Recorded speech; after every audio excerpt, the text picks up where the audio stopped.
you for asking me. Yeah, thank you, Brian. Thank you for asking me to lead this. So first, I'll just throw out why should people here listen to me? And after hearing about so many companies getting hacked, including many in our industry, running a company myself, I started to get freaked out over the course of many years, and I was not comfortable with the risk. I thought I was doing the best I could, but I just wasn't sure what that was. What is the best that we could be doing? We had a lot of valuable customer data on our system, and we all here just felt the responsibility to our customers and to ourselves to do something about it. So after a lot of research, I decided the only way we could comfortably mitigate this risk was to follow what's widely considered the most respected security framework here in North America, and get certified in that framework. And so over the course of that year, which was last year, we've been doing this for 2 years now. I led Metacomet Security certification, and that was a huge educational period for me. I learned a ton about security. So I wouldn't necessarily consider myself a security expert. I'm pretty knowledgeable in this field, or maybe I'm kind of a novice expert. So in terms of what we're going to look at, I'm going to just fly through a few slides for about 15 minutes or so. And then we're going to open this up to discussion. So I'm going to talk a little bit about what the problem is around security. I'm going to talk a little bit about what you can do about it. And then we can, since it's a brown bag lunch, we can eat and discuss. So this is supposed to be a discussion. So again, once we get to the end of this, I'll look forward to digging into any of these in more detail with you. And also, I'm really going to be looking forward to hearing everybody else's experience with this. So let's just start when it comes to looking at what the problem is. So these are numbers in trillions of dollars. I just did a little bit of research in preparation for this. The cost of cybercrime in the U.S. And so, according to this website, it's big and it's growing rapidly.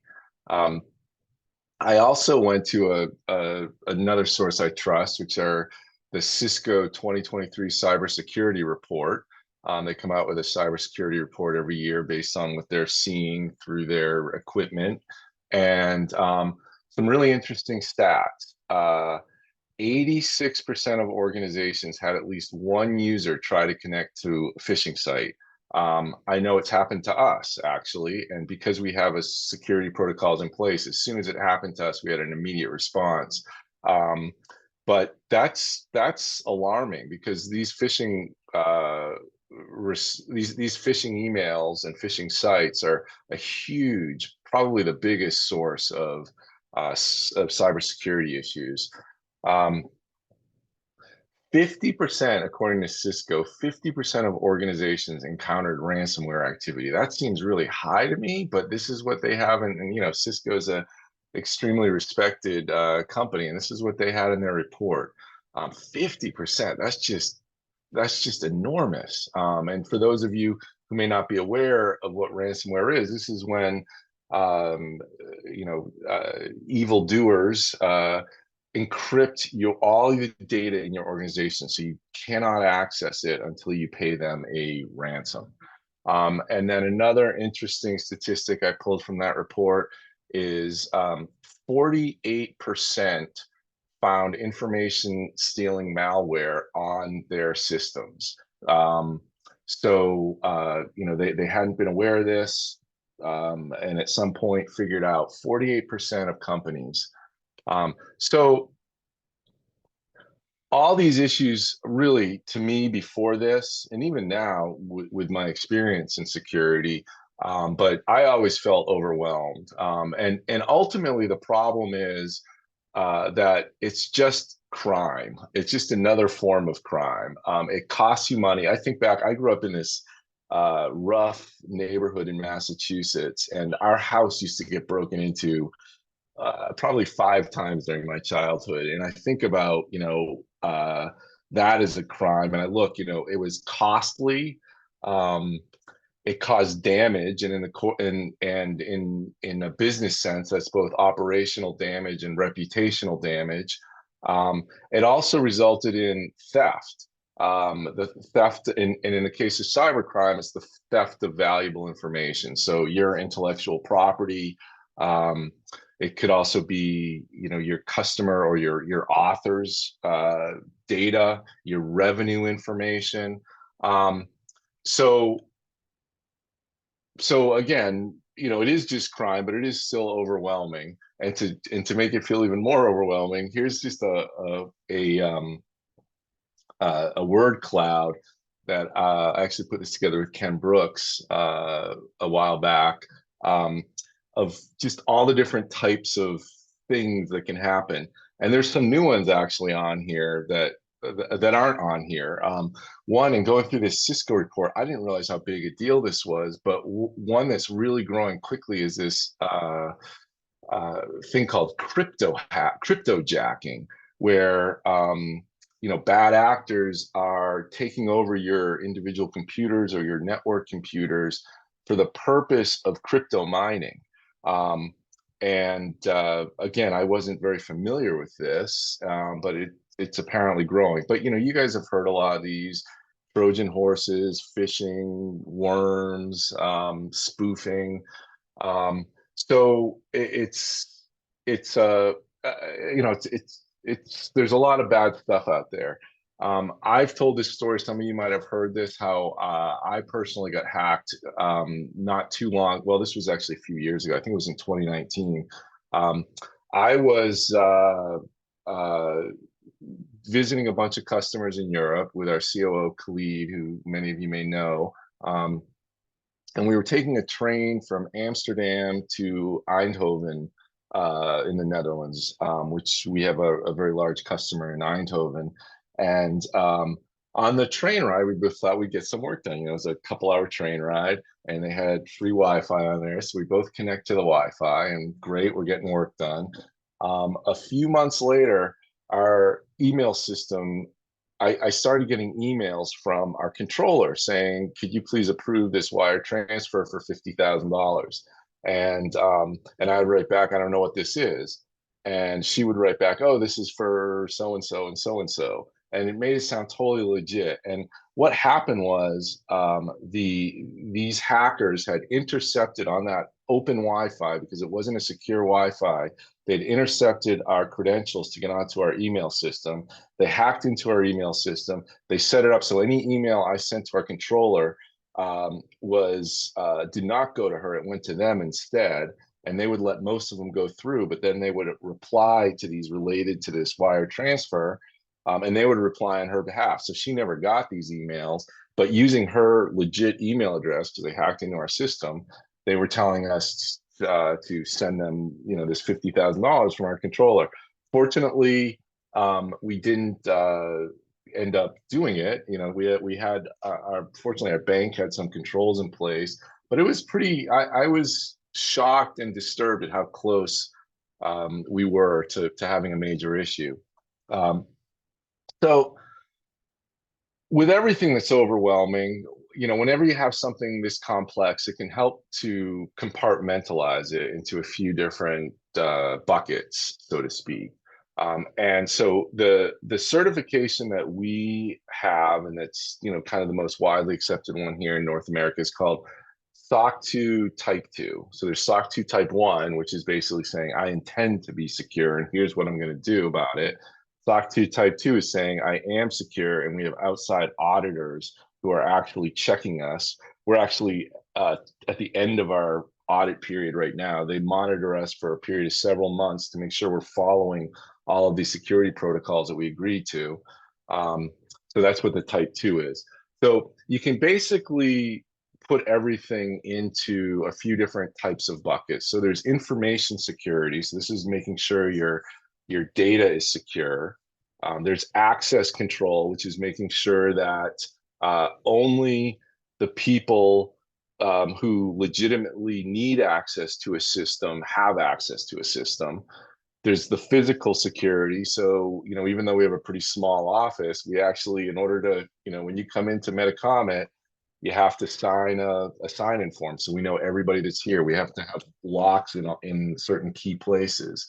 Um, and then I put in, I'm not exactly sure officially where this sits in, but I also in the physical security uh, would put in probably some of the things that would prevent that train hack that I was talking about. Um, Having an incident response plan is important. So what are you going to do if you get hacked? So for instance, when our person clicked on that phishing email, we knew exactly what to do. And so you do what they call tabletop planning, where they present you with a gazillion different scenarios of all the awful stuff that can happen, and you come up with a plan for how you'd resolve all of them. There's a code of conduct, which I think is pretty self-explanatory. And then there's HR security. So everybody that is hired at Metacomet has to go through a background check. That's just a requirement of this security platform. And there's other, they have to, everybody has to go through training, security training every year, at least once a year. Everyone has to read all of our security policies. So those are the kind of buckets. So how do you get yourself to a place where you're safe? And there's really two. I kind of think of this as you kind of have two options. You can do what we did, which is follow a formal framework and consider getting certified in that framework, which again is SOC 2 Type 2. If we have any South Americans on the call or Europeans or outside of North America, there's another standard called ISO 27001, which is the main one outside of North America. They're very similar, substantial overlap between the two. If you have more than a few $1,000,000 in revenue and you want to be secure, I mean, really anybody who wants to be secure, to just know you're doing everything you can, this is the route I'd recommend. But it's not easy and it's not simple. For example, we have 80 controls, security controls in place. We have 112 tests that get regularly run. And we have 17 formal security policies that we have to enforce. So it's not easy. So if you're a smaller organization, um, this might not be practical. But again, if you do have the budget for something like this, and the budget for something like this is you're probably looking at, once you're up and running, about $20,000 a year. Well, let me jump to the next slide, because you really have two options if you want to go the certification route. One is you hire a consultant or you use a security platform. Some of you who are larger might need to do both. We have a security platform that we use called Vanta. They are awesome. I would highly recommend them. They give us so much support. They have free consulting. It's very expensive, but it gives us that peace of mind. And so, our Vanta, this is a screenshot of our Vanta dashboard. You can see, so we also decided, because there's so much overlap and because we do so much business in Europe, we decided to become GDPR compliant as well. There's no certification for GDPR, but we just want to make sure that we're following all of the protocols set out in that regulation. So this is what our dashboard looked like immediately after we hired someone. So we fell out of 100% compliance, which is normal. There's lots of things that will make you fall out of 100% compliance. And then we just fixed them. So for instance, we uploaded the background check for the new person we hired. That new person loaded security software on their computer. They went through our security training. And so that brought us back up to 100%. So having one of these security platforms makes this process totally manageable. It's a lot of work to get there, but once you're there, it's a lot less work to maintain it. One of the really important things, just to give you another example of how this platform helps, is all of the vendors that we work with have to either be SOC 2 Type 2 certified or ISO 27001 certified themselves, or we have to justify why we can work with them. So maybe like they don't need access to any kind of critical system. Maybe they're like a web designer who's just sending us graphics. So in that case, we can just explain that. But one of the things you have to do one of the many things you have to do if you want to be SOC 2 Type 2 certified is to keep track of all your vendors. One of the cool things about Vanta is for all these big vendors out there, like you can see AWS is on here, Basecamp, Dropbox, GitHub, Office, it automatically is able to pull their SOC 2 reports right online. So we actually don't even have to get that stuff. This platform handles it for us. All right. So that brings us to kind of option two, which is if you don't have a security platform, what can you practically do? And these are some of the, I think, most common things that you can do. Now, if you are certified, you have to do all this stuff. It's just built into the certification, the process. But did I tell you guys how much it costs? So basically, you got to expect to spend about $20,000 to $25,000 a year to use a platform like this. And for the audit, you have to hire an auditing company to audit you. And in our case, we also have to get penetration tested. So we have like professional hackers that try and break into our software, and they tell us what they find, and we fix them. And the first time you go through it, it's hard. It's a lot of work. But then, we're just finishing up our second certification. They tried hacking into our software. Very little they found. We've already got most of the stuff in place. It's easier to maintain it. So yeah, you're looking at a minimum of probably about 20 to 25,000 if you want to go that certification route. If you don't, these are the practical things. So I put cyber insurance up there. Cyber insurance is like if you get ransomware attacked or some other kind of attack, you're not covered by your traditional, to the best of my understanding, by your traditional business insurance. So you need cyber insurance. Unfortunately, cyber insurance is getting more and more expensive, but it's covering a lot more too. And it just gives you that peace of mind. And also, most of the cyber insurance companies out there, they come with like an emergency action plan consulting. So if something happens, so like in our like a lot of our situations, our scenarios that I discussed, we have to have a plan for, probably a third or half of them. It's call our insurance company because they have an incident response team that's part of what we pay for. So they go in and they handle a lot of it. So that's one of the nice things about cyber insurance. Probably the biggest weakness that most of us have is ourselves and our people, like clicking on that phishing. The person who clicked on it, I've almost clicked on so many of these things. So that some of them are really good. The person who clicked on it, he's really smart. She had been through multiple security trainings, and the second she clicked on it, she knew she clicked on it, and that was great because we were able to immediately mitigate that. So education, there's some great services out there like Know4, which have video education. If you subscribe to Vanta, it comes with education. Move everything to the cloud as much as possible. All those vendors, they're certified secure.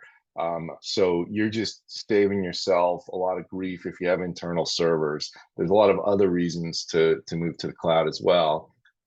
Work with secure vendors, especially for your sensitive information. As much as you can. In our case, we have to. If you're giving people access to sensitive information, make sure that they themselves are certified secure. Use a VPN. So that train hacking story I told you about, if I've been using a VPN, so a VPN, it stands for Virtual Private Network. For those of you who may not know, it encrypts the data from your computer to whichever site you're using and then encrypts it on the way back. They have an intermediary computer that manages that encryption. And it means that if I had been using a VPN, I wouldn't have been able to be hacked. So now whenever I'm out of the office, I use a VPN. I'm going to Frankfurt in a couple of weeks. And please, if you're there, stop by our booth. We're at Hall 6.0, C27. I'm going to be using a VPN the whole time. I leave the office to the time I get back. It's about $90 a year to get a VPN. We use NordVPN, great service. Get a password manager. Managing all your passwords is crazy, and it's insecure. Password managers, help you do that. They also help you share passwords if you ever need to in a secure way. Everybody who doesn't have a Mac needs to have antivirus software for reasons I don't fully comprehend. For some reason, we don't need it on our Macs. But I'm a Mac person myself. But if you're a PC, you got to have antivirus software on there. A big thing that's happening now is people can hack when you plug into, like at the airport, you plug your phone into an outlet, and you're just using your iPhone or your Android phone data wire. People have been taking over those outlets in a way I don't quite understand, and they can hack into your phone and put malware on your phone. There are these, I meant to show you the one I have, but there are these little USB things you can get that eliminate all the data, so they only let power go through. So that's just a simple thing you can do on your chargers. And then finally is use multi-factor authentication, a really simple way to control, that if you can picture back to that other slide I had, that access control piece. So that's basically it. So now I'm just going to open the floor to, I'll stop sharing here. But I would love to hear, if you guys have experienced any kind of cybercrime, if you have any questions I can help try and answer. Anything else you might have experienced. Again, I'm not like a security, one of those security gurus. I've just been through it so much through our internal processes that I know a lot about it. But if you guys know any other best practices, it'd be great to hear. So with that, I will open it up to the floor. Great. Thank you, David. I really appreciate this overview, and also your own sharing some of your own personal and professional experience. I was just kind of curious to kick us off. How did you know when you figured it out that you could trace it back to that train ride to Eindhoven? That's a really good question, Brian. I don't remember how we figured it out. That's a really good question. I don't remember how we figured that out. It was several years ago. Unfortunately, I can't offer any insight into that. One of the things that really struck me when you told that story, though, is sometimes you think, I had made a mistake, there's an immediate consequence. You were talking, weeks or months before the consequences of it kind of showed up. These people clearly planned this out. They were very methodical. If I was a crook, I would say that they went about it about as well as you could. Yeah, that's a good point. Yep. So the chat's open for questions, and one that's come in from Mark is your own perspective, because you've kind of implemented this compliance scheme at Metacomet about companies like Metacomet sending test phishing emails to their own employees. Does it help train people to do the right thing? That's a really good and legitimate question. So I read an article about this. I think it was in Scientific American. I'm an avid reader of Scientific American. I can't remember where. Actually, it might have been in Inc. I don't remember the source of it. Where they were saying that I don't think it was Scientific American. I think it was like Inc. or some other business magazine. They were saying there's not a lot of evidence that does actually help. I personally don't buy that. I don't know if there's data out there. I don't see how it hurts. There's issues. Well, maybe your employees don't trust us, but I think you can. You're showing your employees you don't trust them, but I think you can position it like you're just protecting everybody, even them. It's great for them to be really aware of this, not only in work but in their personal lives. So I think so. KnowBe4, that we don't actually use KnowBe4, but I've heard really good things about it. That company, they actually one of the services they offer is to send out those fake phishing emails, and I think it's a great idea. It means that you're always thinking about it, because as an employee, because oh, could this be one of those fake ones?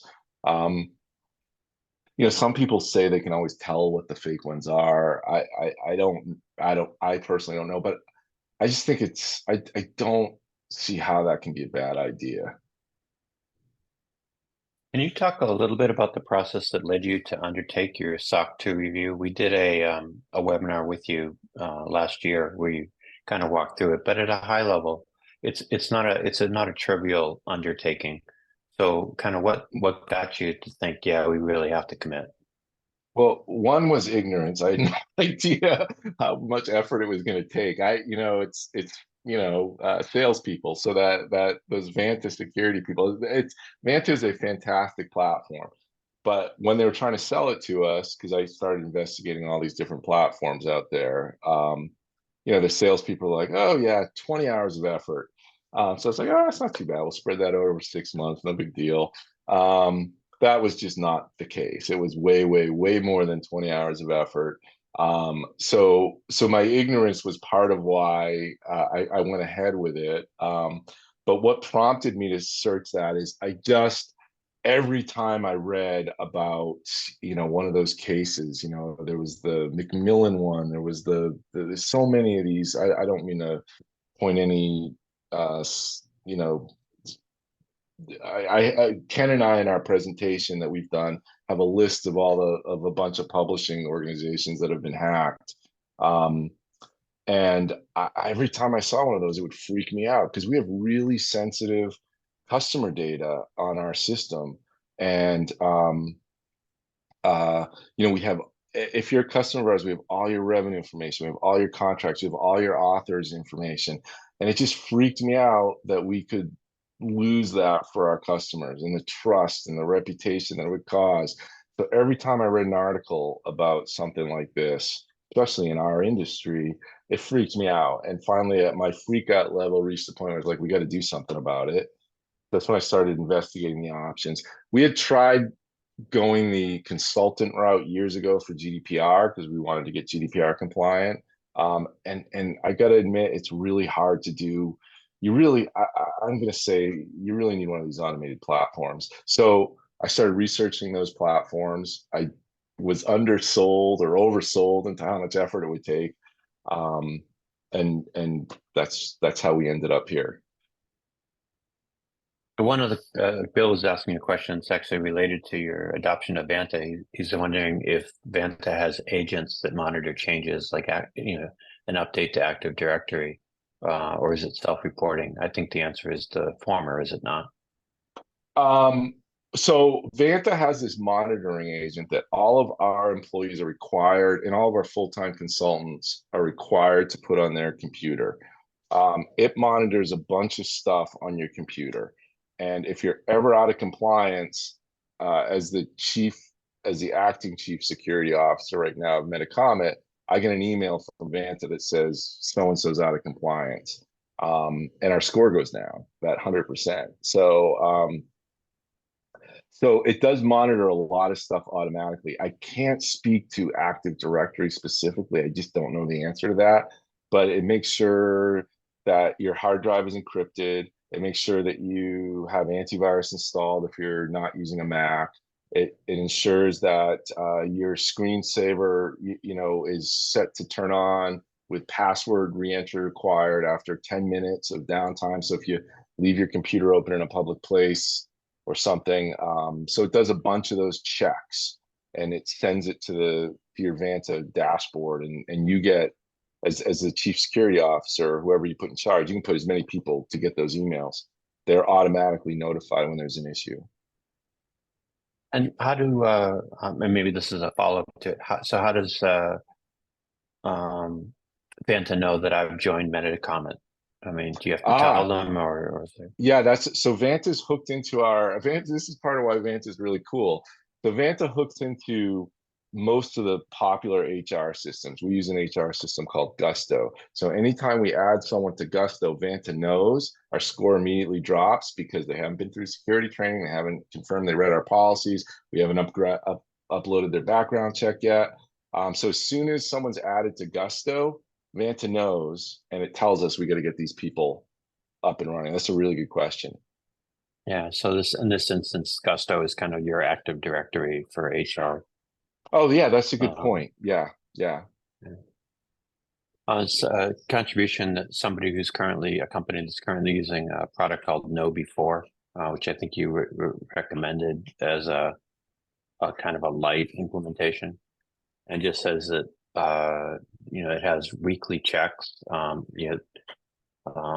if you're using a company device, and they do it for their own protection, as well as confirmation to Hmm. their clients that they're taking the cybersecurity topic really seriously. So Hmm. direct you're aware is good if you can't kind of commit to the $25,000 Well, solution. I've heard good things about Know before. A lot of what they offer is included in our Vantis subscription. So we don't actually use them, so I can't speak from personal experience. But all that they really, from my understanding, do is they handle parts of the HR issue. If you can remember those buckets, they make sure your Right. people are trained, and they test them to make sure they're not clicking on phishing emails. But all the other stuff they don't check for. But those are two of the biggest issues: making sure your people are trained, and they're compliance with not clicking on stuff. Yeah, going back to the start of your prepared presentation, when you pointed out that 86%, there was a report that 86% of the employees clicked on a phishing site, and 50% were exposed to some sort of ransomware. That does seem like the greatest vulnerability, even if it's not everything. Um, That's I've generally heard that it's the human aspect that really is the biggest vulnerability. Deborah's asking if you could talk a little bit more about why you went with SOC 2 instead of NIST or COBIT. You might want to explain NIST or COBIT, um, just So in background. So I know what NIST is. I'm not familiar with COBIT. It's a great question, Deborah. And if you want to unmute yourself, if you know something about them, please uh, add to it. I did a bunch of research before we went down the SOC 2 route. I can't remember why we chose SOC 2. I think what I'm what my memory is telling me, which isn't always reliable, is it was the most commonly accepted one. It's the only one that our customers ever asked us for. So we work with a number of customers that they will only work with SOC 2 Type 2 compliant vendors. So having heard that, having done my research, I decided that SOC 2 was the one to go with. I honestly, I have to plead ignorance to the NIST and COBIT ones. Yeah, NIST is a framework that we've been exposed to because we're trying to think through BIC's own cybersecurity. We had an audit done last fall, really into December, and they used the NIST framework, but it didn't seem as action oriented as SOC 2. That's okay for us. We're a much smaller organization than Metacomet, and certainly we couldn't quite afford to make the commitment to a much larger outlay, at least at this point. So, one question or an observation that's been thrown into the chat about Know before. Somebody saying that they find it to be a great product, especially for training, and you can use their training items or create your own. So that's good to know as well. One thing I wanted to ask you, I mean, in listening to you talk, and this is not the first time you've captured this topic for us, but we've had several conversations, and I'm just wondering if we're ever safe. I think it feels to me like you're recommending approaches that are more process oriented than outcome oriented. That you can't really protect yourself as much as you can prepare to, whatever might come your way. I think that's really accurate. I think we're never safe. I think, by being SOC 2 Type 2 compliant, we are in no way guaranteeing that we're not going to experience a cybersecurity incident. What we know is we're following all of the best practices. So we're doing everything reasonably possible. So should something happen, we can at least say, listen, we were doing everything reasonably possible. But it is certainly, I mean, a lot of the organizations, if you look at the list Ken and I put together from way back when, a lot of those organizations I know were SOC 2 Type 2 certified. So it's no guarantee, but it means you're doing everything pretty much reasonably possible. Or and the list of publishing companies that have been affected is fairly significant. I mean, you mentioned Macmillan, but certainly, Baker and Taylor had a significant outage Mm-hmm. some time Mm-hmm. back. A couple of printers, including I think Warzala, Mm-hmm. earlier this year. Indigo, the primarily Canadian retailer, went down pretty hard for the better part of a month, material to the Canadian marketplace. So Mm-hmm. it's not big companies in the Mm-hmm. publishing business have been affected and probably will continue to be. You talked a little bit about an option of securing cyber insurance. How does that help? I mean, I think you talked about maybe sometimes it comes with education, but are there other ways that is it just mitigating the financial impact, or Yeah, it's does it really also help with prevention? so two things. I don't think it helps with prevention. I was surprised to learn. I think this might be changing a little bit, but like we don't get any discount on our cyber insurance by being SOC 2 Type 2 certified. Um, in fact, we were advised by our agent not even to mention that because then they might require some kind of an additional audit. Um, so so it gives you financial protection and it gives you response protection. I mean, I'm sure every policy is a little different, but so we've had two cybersecurity policies over the last several years, and they both included an incident response service as part of the policy. So, again, if especially if you're going to be certified, but you should be thinking, what am I going to do if I have cyber crime against us? Um, for a huge number of them, it's call our insurance provider because their incident response will they'll come in, they'll figure out why we were hacked, where we were hacked, they have all those experts on staff, and that's part of what we pay for. But the other part is just the financial, sort of peace of mind and protection. If we do, like a lot of our customers require us to have insurance. Um, so if something does happen, they know that they'll be that, even if we hopefully never happens, but we go out of business, they'll have some level of financial protection because we're protected. Agreed. Yeah, and I imagine that any industry partner providing software and services within the um, for a particular topic. In your case, you're working at royalties, but it's mission critical to the companies that work with you, so they want to know that. But you also raise a really important point that mitigation. Effectively, if you do get hit, they can step in and help you recover as quickly as practical. That's the That's an theory. important part of it. Knock on wood, haven't had to test that out yet, but that's what they are. That's what they offer. The service they Yeah, offer. Bill's through in the chat an additional observation that not if but when in quotes is the reason that tabletop exercises are key. I think that's something you agree with. Just keep practicing. But Yeah. maybe I don't know if you know the phrase, but what are tabletop exercises in the cybersecurity space? Yeah, so I wasn't familiar with that until we went through this process. So as part of our SOC 2 framework, and I think you can come up with your own as part of the policies, but Vanta gave us a list of like 100 scenarios.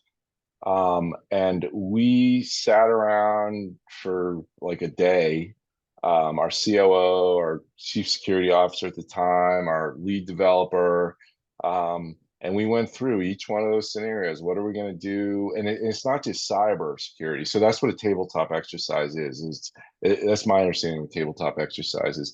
You go through all these potential things that could go wrong, and you identify how you're going to respond as a business if those happen, or as Bill said, when they happen.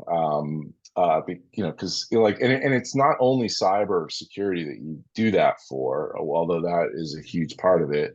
It's like, what are you going to do if there's a pandemic and there's no available employees? What are you going to do if there's a fire in your building and all your equipment's destroyed? So it's like, what are you going to do if? situations, and there's I don't know how many. There was lots and lots, and it felt like it was never ending. Fortunately, a lot of them we just call our insurance company, uh, but um, but yeah, we had to come up with a response for every single one of them, and we have to review that every year. And so it sounds like it's broader than just cybersecurity, but really thinking about business continuity and business resilience. Yes, yes, yep. So, another Yeah. example is, do we have backups in multiple locations? Like, what are you going to do if your backup location goes down? Well, a legitimate response for us, our auditors tell us, is most of our data is on AWS, so they have that taken care of. So we were able to get around, sometimes you can get around some of these by the service providers you use.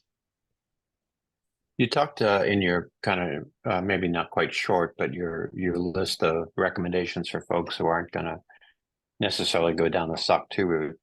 Um, that cloud services are an advantage. What is the strength of kind of working with, if it need not be AWS, but with cloud-based or software as a service solutions? Yeah, so you dropped out there a little bit, Brian. So I think the basic question is, what are the advantages going with cloud-based services? Is that right? Yeah, that's correct. Yeah, Thank you. yeah. Okay. So I see several. One is they handle all the security for you. So for instance, like we use AWS services, they encrypt our database for us. So one of the things we have, our data has to be stored in an encrypted state. Um, so they handle a lot of that technical infrastructure security stuff for us. So that's one advantage. Another advantage is the backups. Um, oh my God, this has happened to us a couple of times. We've had clients who had on-premise um, servers, and they just all died. And they only discovered when they died their backups hadn't been working for years. Um, I've seen this happen probably at least 3 times.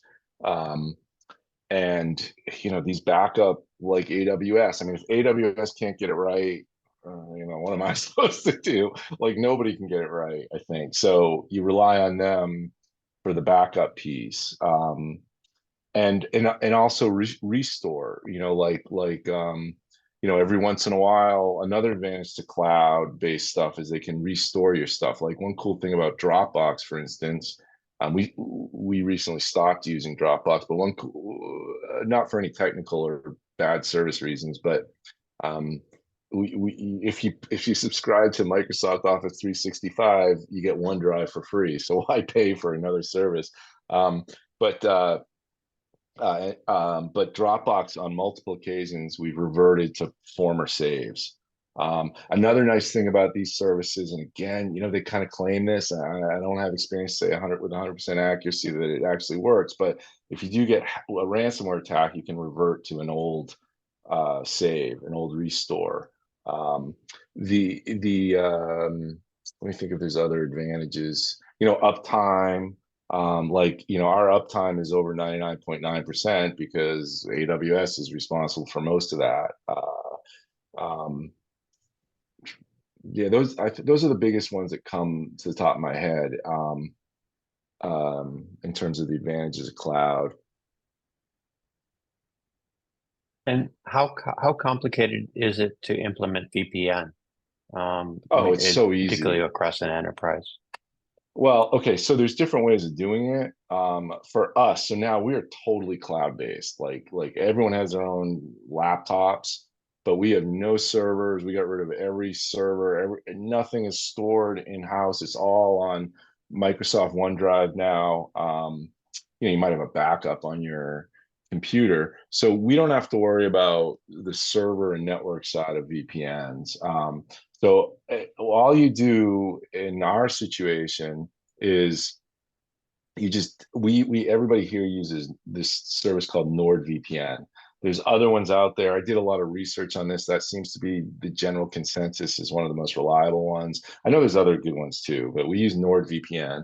Um, and you just download it onto your computer.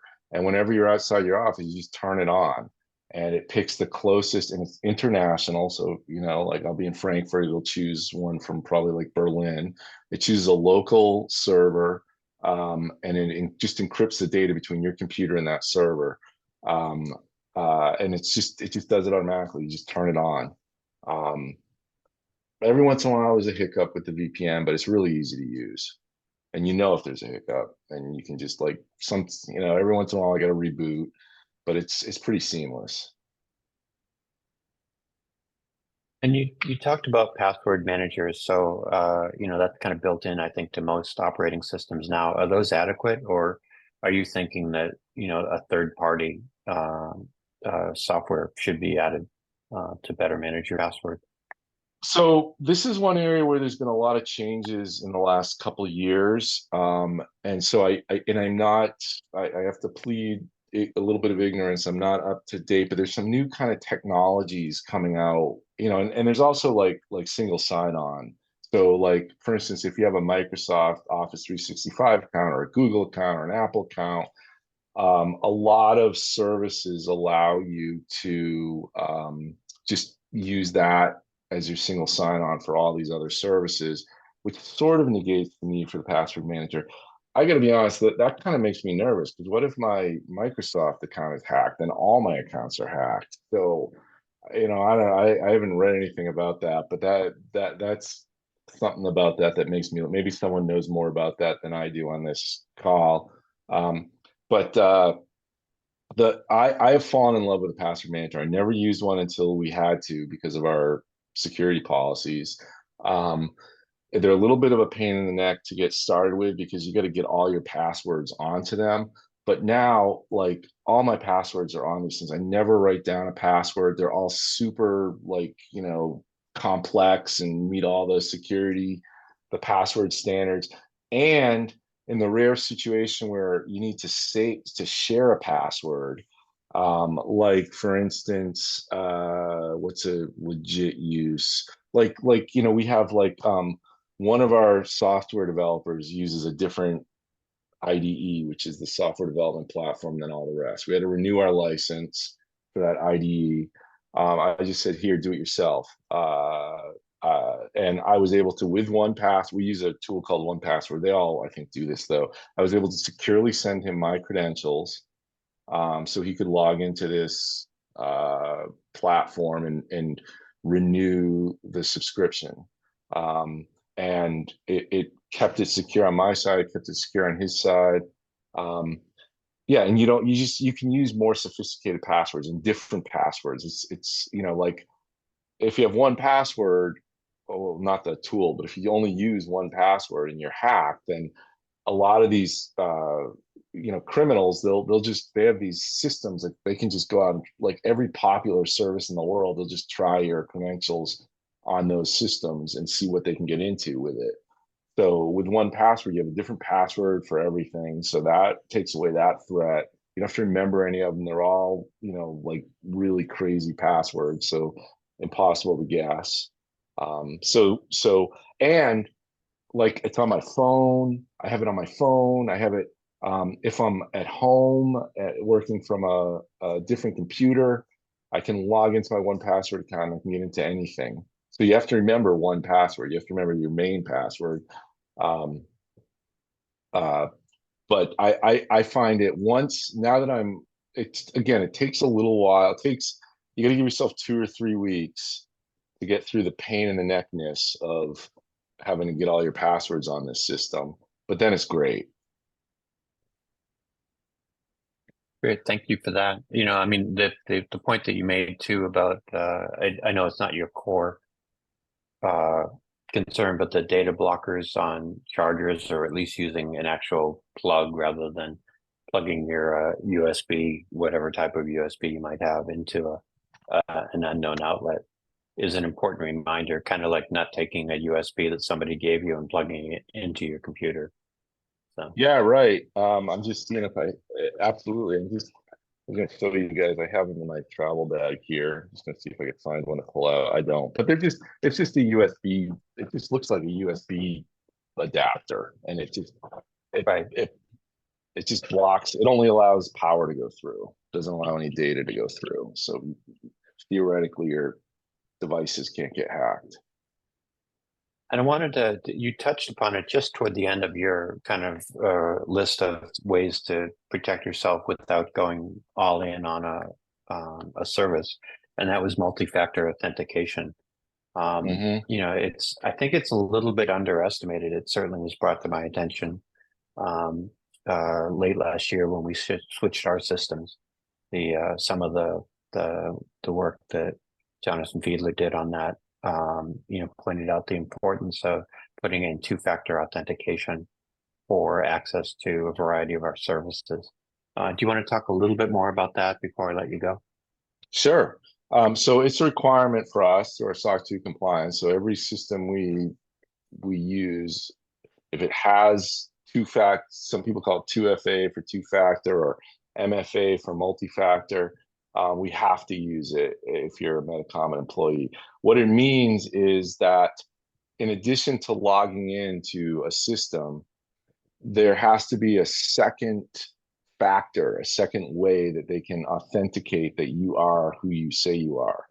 So the most common that people are familiar with is you get a code in the form of a text on your phone, and you have like 15 minutes to enter that code in after you've logged in.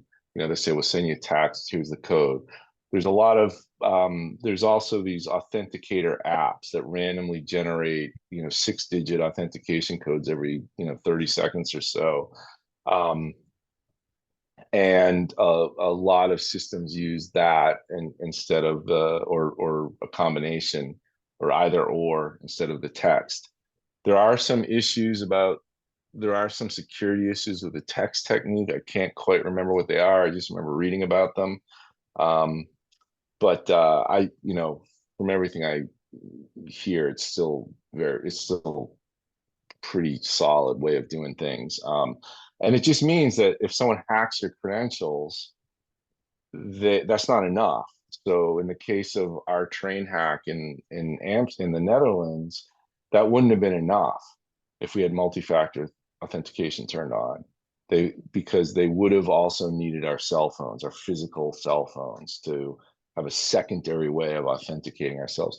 So as much of a pain in the neck it can sometimes be, every time I enter a 2FA thing, and two thoughts go through my head: man, this is a pain in the neck, and thank God I'm doing it, because I've been hacked and I know that this would protect me, gives that extra level of protection. Yeah, that was wanted to be my walk away moment, was just to have you say, that these are an investment. I mean, you're spending time, you're changing your routine, you're adding a level of protection, but it's to avoid, or hopefully to avoid, a situation where the pain is much greater, where you've been hacked and other consequences of what might happen start to roll up. Any last thoughts before I let you go? I think what you said is a great way to end it, Brian. It's not easy. And the consequences of not paying attention can be severe.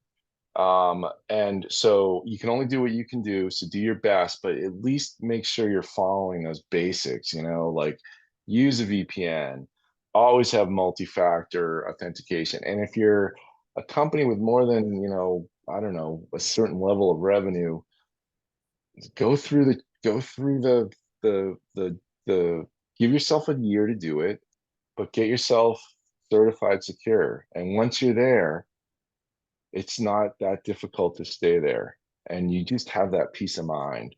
So I would end on that.